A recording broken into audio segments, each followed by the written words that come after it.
Just the back and forth momentum flop. That there's a big rock. Here comes Romero. But a pull counter. There we go. We have a champion, ladies and gentlemen. A lot of people were crushing on Tracy Cortez. She's added now in UFC 5. Some people are kind of unhappy with her character model, but it is what it is. I mean, whatever. I mean, that's her that scanned in to do it, so she came in with them braids. I don't know. I think it looks pretty accurate. Maybe she came in without a suntan or something. Missing something there.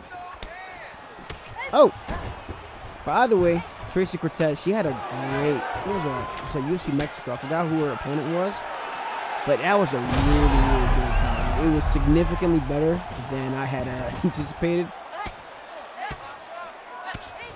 I'm trying to remember who her opponent was prior to looking between rounds, but when she's here, she's another viable 4-star fighter. She has the arm triangle available here in the half-guard position, which is going to help her with kind of faking those transitions. She also has a triangle choke in mount. So 3 threats in the mount position. Let's see if we can get one going here if our opponent decides to move. If not, let's go initiate the damn thing ourselves. See they move. Little fake. Little fake. Little fake again. There we go. Yeah, she has some pretty good submission offense. And she can strike too, which is a really good combo to have for like the 4-star fighters. If you want to get more points on ranked championships, it's the answer. Now they go up here. We do have access to the arm triangle counter if they opt to move, or did they already kind of fold? Brother, did you fold? Did you give up? Okay, you just confused me for a second. I'm sorry. I couldn't tell. You weren't moving. I was just kneeing your body. Oh, I could have went for the submission counter guillotine, which is done by going L2, R2 and up. But Tracy Cortez, she's had a pretty interesting career. Some people don't really give her credit where credit's due, but she's improved a lot as a fighter. In the women's division, it's needed new fighters because it can get so stale. UFC 3 and 4, like you can get real stale with those matchups. It was constantly Amanda, Holly, or Amanda, Cyborg. You really didn't have too many options. But with the more that they're able to flush out the roster, more we can have some different matchups. And one thing that I do like is that with different submission positions, that can make or break how viable a certain fighter is. Like her having rear naked choke from here, that changes things. That's another threat that your opponent has to be concerned about, right? I'm going to wait right here. Boom, I'm going to attack it now. Okay, that's cool. Keep making them focus on that threat, and it's going to open up the back mount if they so choose to move, although we don't have too much time left. It also means that we do have the flying backpack from here. Woo! Yor does a wonderful job of denying that takedown at the end of the round. That bueno. Who was it? Was it Mexico? Jasmine Jasu Vicious. I think that was her name. It was Grasso versus Shevchenko. It was a UFC fight night. Maybe it wasn't in Mexico. I think it was in Las Vegas, Nevada. But she's 11-1. And she's 11-1. The first fight she ever had as a professional for Invicta was the fight that she ended up losing the guillotine choke. Since then, she won a couple fights, got into the UFC in 2019, won a couple of decisions. Not really a finisher, but she does. Yeah, she does make fights exciting. She also has a win over Erin Blanchfield, who just lost to the woman that we're fighting against right now, Marilyn Fiore. Ooh, okay. So we're going to have to pass on trying to go for that single. They're kind of on point with that. Now that they're getting the early denials, trying to get some dirty boxing in. With the range of Fiore, I don't want to be looking like Blanchfield did when she was fighting her, because she was on, oh my lord, she was on point. Let's see. Okay, 2 clean shots. One thing with Cortez that you don't want to get into extended exchanges for too long. Like, she's capable of doing so, but it's more so you want to take the shot, run with it. Take the shot, then run with it. There you go. Another overhand. Good hook counter. She doesn't have the most power. Beautiful back lunge from Manon. But I'm just focusing on winning on the scorecards. Ooh, nice slip straight. If they had gone for a hook, it would have done more damage. There's a 4-piece combo. Too smart, too smart, too smart. Which means it's going to open up a heck. Her kicks aren't that great, so maybe I can go overhand instead. The overhand's been landing. And they're trying to go for the slip straight as the counter to the overhand. It's only going to work if I was coming out from far range. The better option would be the uppercut. Ooh.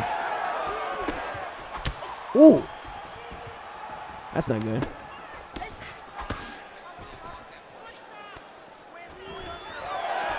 make it work. She's a pretty decent idol too. Her idol is it doesn't feel sluggish like a lot of idols tend to be when they first get added to the game. It moves well. I can fight on the back foot pretty good. Utilize the kicks too. Ah, bro, Manon's takedown defense is too fucking good.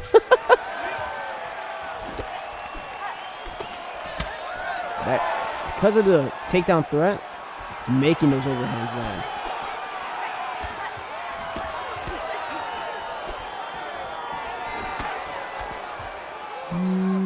Tracy Cortez.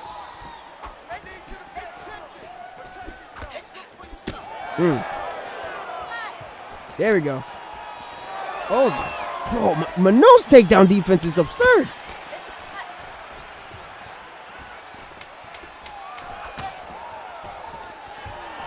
Wow.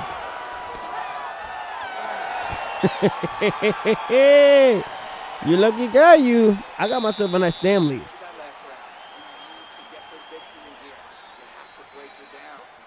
Gotta break her down. You hear her, corner. You're gonna break down the Mexican spirit of Tracy Cortez. Well, I got her in my hands? Nah, dog. Ain't gonna happen. You ready to fight? Ready. Good. Okay, got one more round to work. Well, we have a nice lead. Oh, we gotta be careful.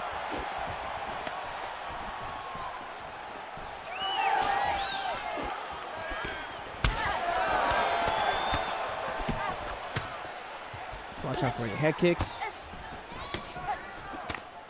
There we go. There we go. Oh my God.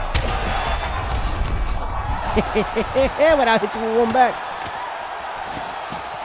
Look for a stamina to recover. Carries. Oh, I don't like that camera angle changes. That's a good fake.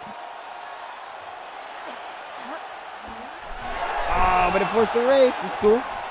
Get back into the full guard. We got submissions everywhere. Let's see what we're going to go for. I think the guillotine's going to be our best option since she has that level 3.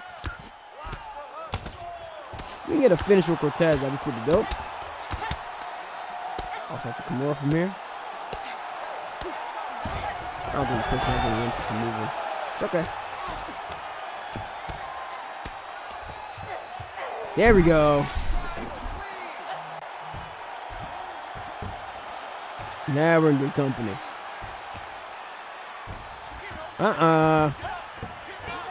You mismanaged your stamina, dog. If we can get a finish. Tracy Cortez in real life only has one finish by submission.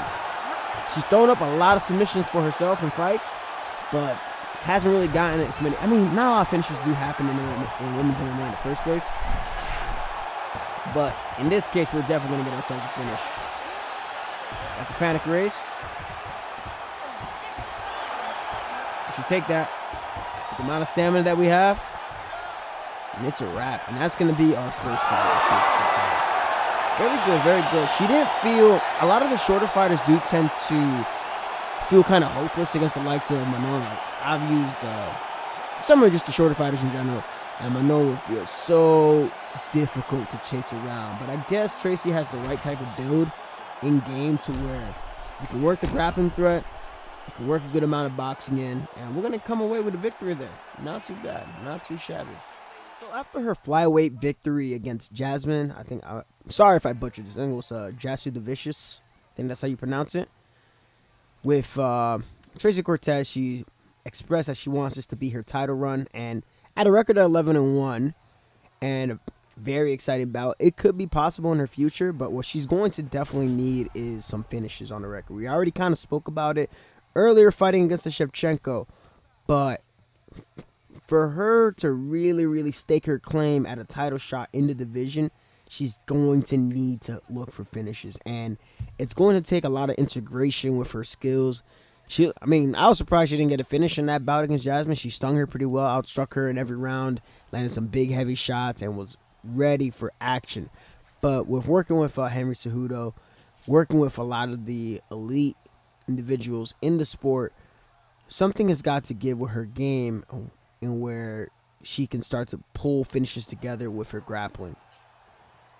So, I think for her, she did date Brian Ortega, which you think that would help out with our submission offense and whatnot. She does have a very nice top game, as she expressed very, very clearly on her UFC 5, on her Instagram, which got shared by the UFC 5 committee. It was pretty funny. It was a dope transition into her actually beating the shit out of her opposition.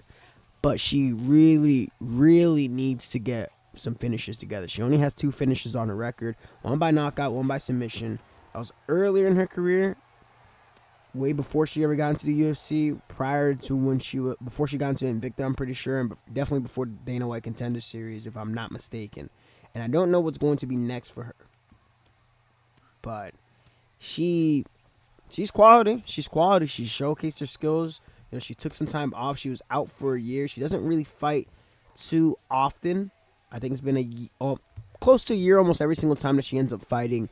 But whatever's next for her in the women's flyweight division, if she shows out and dominates and gets the finish that she needs at this high level with her dominating top game that she's very, very proud of, she can get a title shot in her future. It's going to be very tough in the women's flyweight division. We already know with Alexa Grasso and Valentina Shevchenko, those two are in due for a trilogy.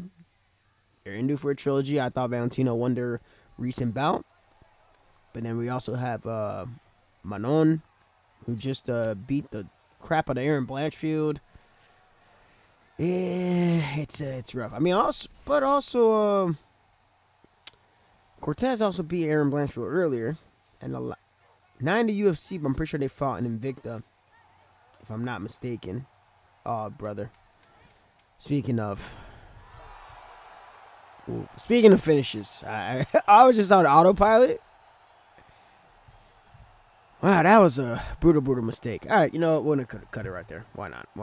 Listen, Tracy Cortez needs some finishes. She gets some finishes, she's going to put herself right in line to get a title shot in the women's flyweight division. That's going to be it for the showcase. Romero 17, I appreciate y'all.